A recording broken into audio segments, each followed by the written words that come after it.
Hi dear, आज मैं फिर आपके लिए नीट का क्वेश्चन लेकर आया हूँ। और आज जो क्वेश्चन हम लोग करेंगे वो 12th के पोर्शन से करेंगे।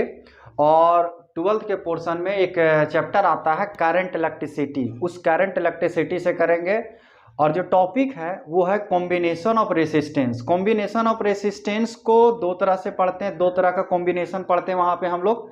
एक होता है सीरीज कॉम्बिनेशन और एक होता है पैरेलल कॉम्बिनेशन। तो सिर्फ मैं सीरीज कॉम्बिनेशन का फॉर्मूला और पैरेलल कॉम्बिनेशन का फॉर्मूला आपको बता दे रहा हूं, है ना। उसके बाद हम लोग क्वेश्चन पे अटैक करेंगे, ठीक है। चलिए तो स्टार्ट करते हैं। और एक लाइन आपके लिए कि टेंशन लेना नहीं है, टेंशन लेना नहीं है और बाप से ज़्यादा दिन तक पेंशन लेना नहीं है, ठीक है। इसीलिए हम लोग को हार्ड मेहनत करना पड़ेगा। बात क्लियर है? तो चलिए स्टार्ट करते हैं। पहले कंसेप्ट को जानेंगे। आज जो भी क्वेश्चन होगा वो ग्रुपिंग ऑफ रेसिस्टेंस से ही होगा, ठीक है, या कॉम्बिनेशन ऑफ रेसिस्टेंस से ही होगा। तो जो होता है फॉर्मूला वो सिर्फ मैं आपको फॉर्मूला बताने जा रहा हूं, ठीक है। तो देखिए, जब आप लोग पैरेलल कॉम्बिनेशन आप पढ़ते होंगे, पैरेलल कॉम्बिनेशन जब आप लोग पढ़ते होंगे, है ना, तो वहां पे आपके पास जो फॉर्मूला आता होगा वो ये आता है ना, 1/Rp equal to 1/R1 plus 1/R2 plus 1/R3 dot dot dot ऐसा, ठीक है। अगर पैरेलल कॉम्बिनेशन है तो ये फॉर्मूला आता है।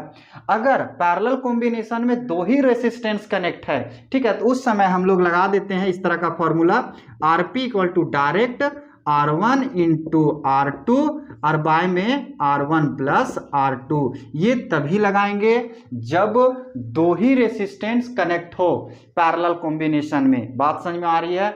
और एक और फॉर्मूला हम लोग पढ़ते हैं पैरेलल कॉम्बिनेशन में कि अगर n रेसिस्टेंस कनेक्ट है, n रेसिस्टेंस R और सबका वैल्यू सेम है, जैसे 4 ओम 4 ओम 4 ओम 4 ओम अगर कनेक्ट है पूरा पैरेलल में, तो उस समय जो फॉर्मूला लगाया जाता है वो डायरेक्ट लगाया जाता है R/N। ये फॉर्मूला लगा दिया जाता है। बात समझ में आ रही है? ठीक है, तो ये हो गया आपका पैरेलल कॉम्बिनेशन का फॉर्मूला। जब आप सीरीज कॉम्बिनेशन पढ़िएगा तो सीरीज कॉम्बिनेशन में जो फॉर्मूला पढ़ा जाता है ना, वो यहाँ तो सीरीज कॉम्बिनेशन में हम लोग को दो ही फॉर्मूला पढ़ना है, ज़्यादा टेंशन है ही नहीं। एक तो सिंपल है, RS इक्वल टू हो जाता है R1 plus R2 plus R3 dot dot dot ऐसा, जितना रहेगा सबको जोड़ देंगे। और अगर ये सबका वैल्यू सेम हो जाता है ना, सबका वैल्यू अगर सेम हो जाएगा राजा, है ना, दैट मीन्स कि 4 रहे या 5 5 5 5 सब कनेक्ट है सीरीज में, तो उस समय शॉर्ट फॉर्मूला हम लोग डायरेक्ट ये लगा देते हैं N इंटू R, ठीक है। तो कहने का मतलब ये होगा कि पैरेलल का 3 फार्मूला और सीरीज का 2 फार्मूला, ये आपको याद ही होना चाहिए। बात समझ में आ रही है?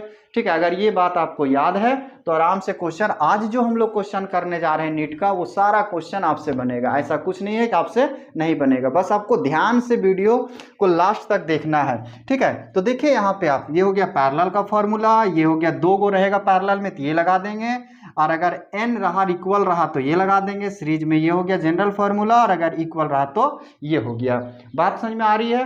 अब हम लोग क्वेश्चन पे अटैक करते हैं। क्वेश्चन में देखिए, सीरीज और पैरेलल का अगर क्वेश्चन आप करना चाहते हैं तो आपको पकड़ में आना चाहिए कि कौन सीरीज में है और कौन पैरेलल में है, ठीक है। तो यहाँ पर देखिए जो क्वेश्चन लिखा हुआ है, ये क्वेश्चन आया हुआ है नीट में 2020 में अक्टूबर में जो एग्जाम हुआ था, कोरोना काल का हाल है, बात है ना।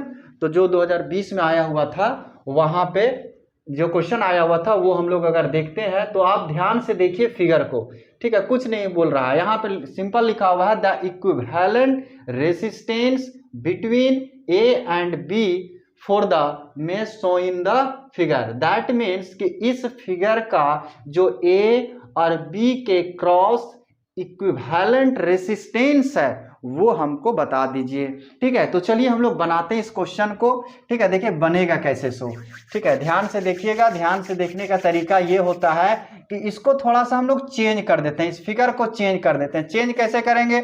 ये देखिए, आप जो ये ट्रायंगल बना हुआ है ना, इसको देख के लोग डर जाते हैं। तो ट्रायंगल को थोड़ा सा सोचिए कि इसको A और B को अगर ऐसे हम फैला देते हैं, इसको इधर खींच देते हैं, इसको इधर खींच देते हैं, तो देखिए सीन कुछ ऐसा बनने वाला है। बहुत ही आसान है क्वेश्चन।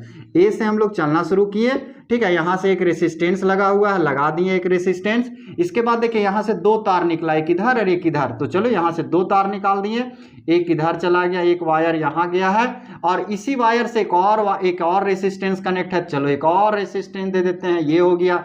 और इधर से जब यहाँ पहुंचे हैं तो डायरेक्ट एक रेसिस्टेंस कनेक्ट है, यहाँ से यहाँ पहुंच गए। आप ध्यान से देखिए, यहाँ से जब चले तो एक 4 मिला, ठीक है, लिखते चले जाइए। यहाँ मिला 4 ओम, चलिए ठीक है। यहाँ से दो तरफ इधर और इधर, तो इधर गया 4 ओम, चलिए ठीक है। फिर 4 से डायरेक्ट गया 8 ओम, तो ये हो गया 8 ओम, ठीक है। फिर यहाँ से अगर इधर जा रहे हैं तो इधर क्या आ गया 6 ओम, तो लिख दिए 6 ओम। अब यहाँ पर आने के बाद तार मिल जाती है, तो यहाँ से एक तार निकालेंगे और यहाँ कितना लिख देंगे हम लोग 8 ओम। देखिए यहाँ कहाँ पहुंच गए हम लोग, बी पे। अब इसको देखिए, इससे तो आसान लग रहा होगा देखने में, ठीक है, और देखने में इतना आसान लग रहा है कि ये दिख गया आपको सीरीज में। ये किस में आ गया, सीरीज में। और सीरीज का फॉर्मूला क्या बताएं आपको हम, सीरीज का formula R1 plus R2, simple, ठीक है। तो इसको गोल करके हम लोग लिखेंगे R1 प्लस R2, है ना। तो R1 का वैल्यू कितना 4 और R2 का वैल्यू कितना 8, तो 4 प्लस 8 इक्वल टू 12 ओम। 12 ओम आ गया। अब फिर से इस फिगर को हम लोग रीडायग्राम करेंगे, है ना, फिर से बनाते हैं। तो देखिए कैसे बनेगा ये फिगर, इधर से हो गया आपका 4 ओम, ठीक है। अब यहाँ से ये दोनों को सॉल्व करके 12 आया, तो यहाँ पर डायरेक्ट 12 लिख देंगे हम लोग। और इधर तो बचा हुआ है 6, नो डाउट, और इधर से जो बचा हुआ है वो रहने देंगे, ठीक है। तो इधर देखिए आप, यहाँ पे हो गया आपका 12 ओम, ठीक है। ये वाला, ये दोनों को सॉल्व करके जो 12 आया था वो लिख दें यहाँ। यहाँ कितना है 6 ओम, और यहाँ कितना है 8 ओम, ठीक है। ये हो गया आपका ए और ये हो गया आपका बी। अब आप ध्यान से देखिए, तो ये दोनों आपको पैरेलल में दिख रहा होगा। ये दोनों किस में दिख रहा है, पैरेलल में। और क्या बोले थे, अगर दो रेसिस्टेंस पैरेलल में कनेक्ट है तो डायरेक्ट कौन सा फॉर्मूला लगाना है, ये वाला। देखिए यहाँ पे RP equal to R1 into R2, R1 plus R2। तो R1 इंटू R2 करेंगे तो हो जाएगा 12 गुना 6, और हो जाएगा 12 प्लस 6, तो ये हो जाएगा आपका 72 ऊपर, और नीचे हो जाएगा 18, काटिएगा तो कितना आ जाएगा 4 ओम, ठीक है। दैट मीन्स कि ये दोनों को सॉल्व करके कितना आ गया 4 ओम आ गया। तो यहाँ पे अब नेक्स्ट अगर इसका हम फिगर बना देते हैं तो ये हो जाएगा, देखिए यहाँ हो गया आपका 4 ओम, 4 ओम। और अब ये दोनों को हटा के एक रेसिस्टेंस लगाएंगे जिसका वैल्यू हम निकाल चुके हैं 4 ओम, तो लिख देंगे 4 ओम। उसके बाद लास्ट में कितना है 8 ओम, तो ये हो गया 8 ओम। अब आप ध्यान से देखिए ए और बी तो सीरीज में दिख रहा होगा तीनों के तीनों।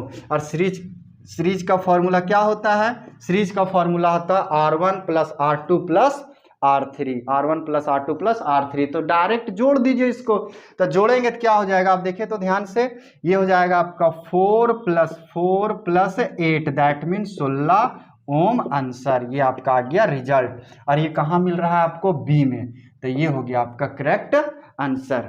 बात समझ में आ रही है, ठीक है। तो देखिए क्वेश्चन जो हम बताते हैं उस क्वेश्चन को यूं ही मत देखिए, नोट्स बनाते जाइए। रेगुलर जा रहा है आपका जो वीडियो जाने वाला है वो रेगुलर जाएगा। तो अगर रोज हम लोग 2-3 क्वेश्चन ही सीखते हैं तो समझिए कि आप पूरा फिजिक्स में आपका पकड़ बनते चला जाएगा। बात समझ में आ रही। और अगर ऐसा नहीं किए तो इसमें तेरा घाटा मेरा कुछ नहीं जाता।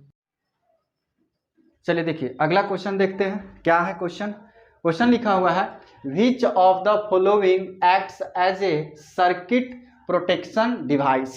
देखिए क्वेश्चन तो बहुत आसान है, फिर भी आप परेशान है कि नहीं। देखिए ध्यान से, बोल रहा है कि इसमें से कौन सा डिवाइस है जो सर्किट को प्रोटेक्ट करता है, दैट मीन्स सुरक्षा प्रदान करता है। तो देखिए सिंपल सी बात है, आपका जो इंडक्टर होता है वो एक डिवाइस होता है जो ना करंट को आने देता है और ना ही करंट को जाने देता है, ठीक है। तो वो तो प्रोटेक्ट करता नहीं है। बात रहा स्विच, तो स्विच भी ऐसा कुछ नहीं, जब तक आप स्विच को ऑफ नहीं कीजिएगा तब तक ऑफ होगा नहीं, ऑन नहीं कीजिएगा तब तक ऑन होगा नहीं। ऐसा तो नहीं कि रात में आप सो गए, फैन घूम रहा है और घूमने के बाद उसको लगा कि मालिक सो गया तो चलो हम बंद हो जाते हैं, ऐसा भी नहीं है, हमको करना पड़ता है। कंडक्टर जैसे वायर वगैरह हो गया, ठीक है, ये भी ऐसा नहीं है कि लोड बढ़ने से पूरा वायर जल जाता है, ऐसा भी नहीं है। तो जो प्रोटेक्ट करता है सर्किट को वो क्या है, फ्यूज। ठीक है, कभी भी घर में लोड बढ़ जाता है तो सबसे पहले फ्यूज ही उड़ता है। ये जो बोलते हैं फ्यूज जल गया या फ्यूज कट गया, ऐसा जो भी बोलते हैं, तो हम लोग ये बोल सकते हैं कि सर्किट को प्रोटेक्ट करने वाला जो इसमें है वो कौन है, फ्यूज। तो ये आपका हो गया आंसर। और देखिए ये क्वेश्चन आया हुआ है नीट में 2019 में, ऐसा नहीं है कि बहुत पुराना क्वेश्चन है। सो बात समझ में आ रही है। तो चलिए नेक्स्ट क्वेश्चन करते हैं। नेक्स्ट क्वेश्चन जो आया हुआ है आपका वो 1993 में आया हुआ है या APMT में। देखिए क्वेश्चन क्या बोल रहा है, क्वेश्चन बोल रहा है 3 रेसिस्टेंस, 3 रेसिस्टेंस है, ईच ऑफ 4 ओम, जिसमें सभी का रेसिस्टेंस 3 रेसिस्टर है जिसका रेसिस्टेंस कितना है, 4 ohm, are connected to form a triangle, the resistance between any 2 terminals is. That means हम आपको क्वेश्चन सिंपल समझा देते हैं कि 3 रेसिस्टेंस है, तीनों रेसिस्टेंस को इस तरह से कनेक्ट किया गया है ताकि एक ट्रायंगल बन जाए, और ये बन गया आपका क्या, एक ट्रायंगल। अब बोलता है कि ये जो टर्मिनल आपको दिख रहा है ABC, इसमें से कोई 2 टर्मिनल के क्रॉस इक्विवेलेंट रेसिस्टेंस निकाल दीजिए, कोई भी। ठीक है, आप AB के क्रॉस भी निकाल सकते हैं, AC के भी और BC के भी, आप किसी के क्रॉस निकालिए, वैल्यू सेम आने वाला है। बात समझ में आ रही है। तो चलिए हम आपको BC के क्रॉस निकाल देते हैं, है ना। मान लेते हैं कि B और C के क्रॉस हमको निकालना है इक्विवेलेंट रेसिस्टेंस। तो आप ध्यान से देखिए, इसको ध्यान से देखिए, तो ये दोनों आ जा रहा है सीरीज में, ये और ये क्या में आ गया, सीरीज में। तो अगर हम इसका इक्विवेलेंट फिगर इधर बना देते हैं इधर, तो हम इस फिगर को इस तरह से बना सकते हैं। ध्यान से देखिए, तो इस पॉइंट को मान लिए B, ये हो गया B। अब B से इधर गया तो B से एक जा रहा है जहां पर आ रहा है मेरा 4 ओम, और फिर A पे पहुंच गए, ये A हो गया। फिर इसके आगे बढ़े तो एक और आ गया, क्या आपको एक और मिल गया आपको 4 ओम, ऐसा मिल गया। यहाँ पर A मिल रहा है हमको। ठीक है, अब ये कहाँ से कनेक्ट हो गया, और B से चले थे हम लोग। ठीक है, तो B से पहले यहाँ गए, फिर यहाँ गए, उसके बाद कहाँ पहुंच गए, C पे। तो ये आ गया आपका C, इसको क्या नाम दे देंगे, C। ठीक है, अब यहाँ से देखो, यहाँ हो गया आपका B से जा रहा है, आगे बढ़ाएंगे तो ये हो जाएगा आपका 4, और ये 4 डायरेक्ट कहाँ से कनेक्ट हो गया, C से। बात समझ में आ रही है। देखिए इसका जो फिगर है वो ये है। देखिए हम जो समझाए ना वो टफ हो गया, आप अगर दिमाग लगाइएगा तो B और C को पकड़िए, ऐसे खींच दीजिए, B और C को पकड़ के खींच दीजिएगा तो ये एक ही लाइन में आ जाएगा। ये दोनों ये हट गया, जब हम इसको टर्मिनल मान लिए तो इसको हटा दीजिए, तो B और C को जब अगर खींच देंगे तो ये एक ही लाइन में आ गया, दोनों को एक लाइन में दे दिए, इसके पैरेलल में ये आ गया तो इसके पैरेलल में लगा दिए। बात समझ में आ रही है। बात को समझना आसान तरीका से सही रहता है ना। चलिए तो आगे बढ़ जाते हैं। तो आप देखिए ध्यान से, तो ये क्या में आ गया, ये आ गया सीरीज में, ये क्या में आ गया, सीरीज में। और जब सीरीज का निकालेंगे इक्विवेलेंट तो RS इक्वल टू क्या होता है, R1 प्लस R2, तो 4 प्लस 4 यहाँ हो जाएगा 4 प्लस 4 आया कितना, 8 ओम। इसका वैल्यू कितना आ गया, 8 ओम। अब ये जो 8 ओम है वो इसके साथ किस में है, पैरेलल में है, तो इसका इक्विवेलेंट निकालेंगे तो क्या हो जाएगा, देखिए ध्यान से, ये लिखेंगे 8 ओम और इधर लगा देंगे हम लोग, देखिए ध्यान से, ये हो गया आपका 8 ओम और ये हो गया आपका 4 ओम, और ये दोनों आपस में क्या में है, पैरेलल में। ये रहा मेरा B और ये रहा मेरा C। कोई टेंशन नहीं होना चाहिए। 8 और 4 क्या में आ गया, पैरेलल में। अब पैरेलल में है तो पैरेलल का फॉर्मूला 2 रेसिस्टेंस रहेगा, तो R1 into R2, R1 plus R2। ठीक है, तो हम लोग सीधे निकाल देंगे answer, RP equal to R1 into R2 by R1 plus R2। That means 8 गुना 4 और 8 प्लस 4, तो आ गया 32/12। और ये तो आंगनबाड़ी में आप पढ़े होंगे ये कैलकुलेशन, है कि नहीं। काट दीजिए इसको 4 से, 4 8 32, 4 12, तो आया कितना, 8/3 ओम आंसर। आप देखिए 8/3 कहाँ मिल रहा है, D में। बात समझ में आ रही है। चलिए इस क्वेश्चन को देखते हैं। ये क्वेश्चन थोड़ा अच्छा क्वेश्चन है, ठीक है, कोई बात नहीं, फिर भी बच्चा क्वेश्चन है। लिखा हुआ है, when a wire of uniform cross section A, length L and resistance R is bent into a complete circle, resistance between two of diametrically opposite point will be। ये अंग्रेजी जो लिखा हुआ है इसको हम आपको सरल रूप में समझा दें तो बस ये बोल रहा है कि एक वायर है इस तरह से, जिस वायर का लेंथ L है और इस वायर का जो क्रॉस सेक्शन एरिया होता है ये वाला, अगर ये वायर है तो ये जो पार्ट होता है इसे क्रॉस सेक्शन एरिया कहते हैं। ये क्रॉस सेक्शन एरिया दिया हुआ है A, ठीक है, length L, cross section area A, और टोटल लेंथ टोटल वायर का जो रेसिस्टेंस है वो दिया हुआ है R। टोटल जो वायर का रेसिस्टेंस है वो कितना है, R है, ठीक है। तो बोलता है और ये वायर यूनिफॉर्म है। यूनिफॉर्म कहने का मतलब इसका जो मोटाई जो है वो सभी जगह सेम है, ऐसा है, ठीक है। ऐसा नहीं कि कहीं ज़्यादा कहीं कम, डेंसिटी वगैरह सब सेम है। तो सवाल ये बना रहा है कि इस वायर से हम एक सर्कल बना देते हैं, ठीक है। तो बना दीजिए एक, हम अगर इससे सर्कल बना देते हैं, ठीक है, इस वायर से बन गया एक सर्कल, और इसके डायमीटर, ठीक है, डायमीटर जो पॉइंट होता है वहां से आपको क्या निकाल देना है, रेसिस्टेंस। तो आप बताइए, है ना। कहने का मतलब बस ये हुआ कि ये जो सर्कल बना इस वायर से, ठीक है, तो हम लोग को जो रेसिस्टेंस निकालना इक्विवेलेंट रेसिस्टेंस है, लेकिन टर्मिनल जो लेना है वो इसके डायमीटर के लॉन्ग लेना है ना। एकदम मतलब 50% ऊपर जाएगा और 50% नीचे, इस वायर का 50 पार्ट ऊपर और 50 पार्ट नीचे। बात समझ में आ रही है। तो डायमीटर क्या होता है, यही होता है जो डायमीटर किसे कहते हैं, जो ट्रायंगल को बराबर बराबर भागों में दो पार्ट में जो बांट देता है।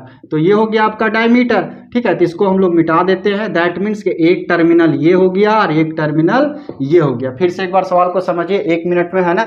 एक वायर है जिसका लेंथ L है, क्रॉस सेक्शन एरिया A है, टोटल का रेसिस्टेंस R है। इस वायर से हम लोग बना दिए एक सर्कल। ये सर्कल के डायमीटर पॉइंट से हमको इक्विवेलेंट रेसिस्टेंस निकालना है। बस बात समझ में आ रही है। तो आप ही बताइए, अगर टोटल वायर का रेसिस्टेंस R है, ठीक है, टोटल का कितना है R, तो आधा का कितना हो जाएगा, इतना का ऊपर वाला पार्ट का कितना हो जाएगा, R/2। कॉमन सी बात है, अगर सेंस लिए हैं, है ना, अगर साइंस लिए हैं तो सेंस तो होगा ही आपके पास।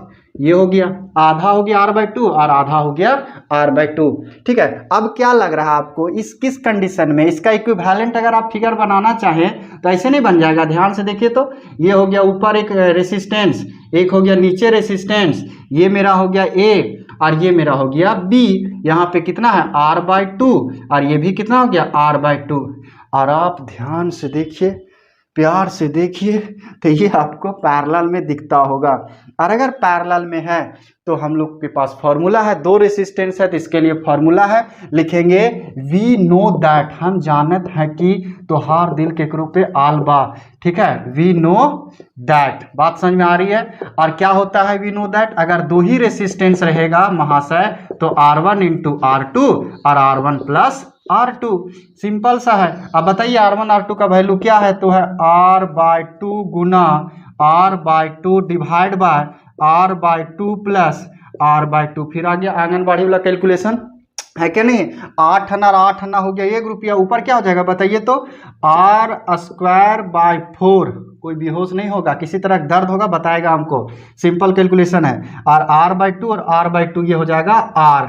अब देखिए अगर इसको हम आगे बढ़ा देते हैं एक स्टेप तो हो जाएगा R²/4 × R।